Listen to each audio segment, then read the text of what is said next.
Welcome to Sweet Life Beat Life. We hope this video helps. You start by mounting and powering the GPS receiver on your tractor, then confirm a solid satellite lock with at least 6 bars. Next, open the in-game GPS panel and load or create a guidance line for the field you'll work. Make sure you enter the correct implement width, header, plow, or seeder, so overlap calculations are accurate.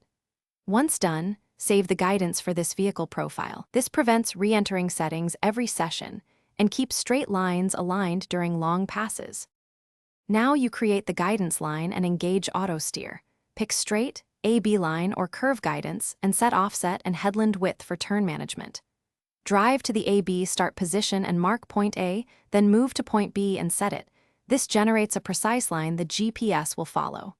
Once the line appears, enable auto steer, choose a working speed, and engage the implement when ready. Make small test passes to confirm alignment. This prevents costly missed areas during extended runs.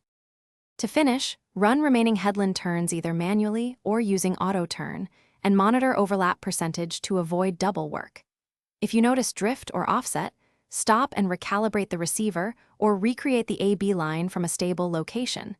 Satellite signal changes can shift guidance. Save the final guidance into the vehicle preset so future sessions load instantly.